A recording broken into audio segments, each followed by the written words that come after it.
Good evening. I am so pleased to be here tonight to tell you a few things you might not know about my friend, Edwina Moss. We met in 1999, by which time she had already been on the board of directors of the American Red Cross Greater Cleveland chapter for 10 years. She was made emeritus trustee in 2013, and I understand last year she was given her 35-year volunteer pin.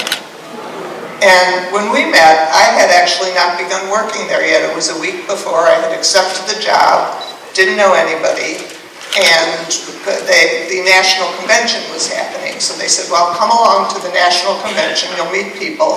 One of the people you'll meet is Steve Bullock.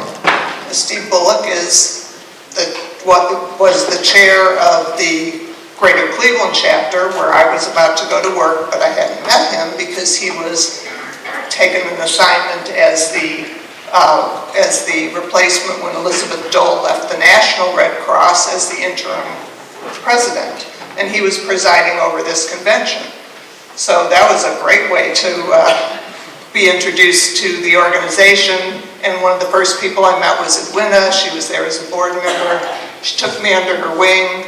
She took my hand, and she's always taken my hand every time I see her. She's a hand holder. And she taught me the in and outs, introduced me to people, the who's who and the what's what. And I learned more in those 3 days than I would learn from any manual and for years to come in that job. So she's like that with everyone. She's welcoming, she's generous, and over the years she's represented the Red Cross in many ways as a board member, as a member of the executive committee, as the chair of volunteers, much, much more. She always took the work seriously. She is engaged and a valued resource for so many people, and her down-to-earth approach and her no-nonsense, let's just do this and get this done, is what I think of when I think of the years there. In 2006, we were able to honor the Mosses together as Community Leaders of the Year in our Heroes program. And to me, one of the most fun things about that day was we were able to sneak some of our kids and grandkids in town without them knowing and have them show up. And so that was just a wonderful memory. I asked Mary Alice Frank, who was CEO of the Red Cross during a lot of the years and worked a lot with Edwina, and I'll quote what she asked me to say. She said, Edwina distinguished herself by a willingness to accept challenging assignments. One example is when the Red Cross joined a program in Africa to inoculate children, and she agreed to travel to Kenya on behalf of the organization.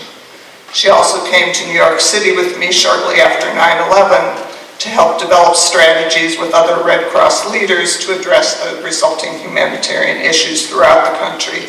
We've had many interesting experiences together. After I left the Red Cross, I was fortunate to be able to stay in touch with the Mosses as I went to direct the Maltz Museum, and Reverend Moss was kind enough to become one of our early board members and to participate in so many things at the museum with us, including the interactive biography. It's in the program. If you haven't been to the museum and seen the hologram of Reverend Moss and his life, it's just fascinating. You really ought to go see it. So thank you for including us in this program. Love you guys, and happy 90th.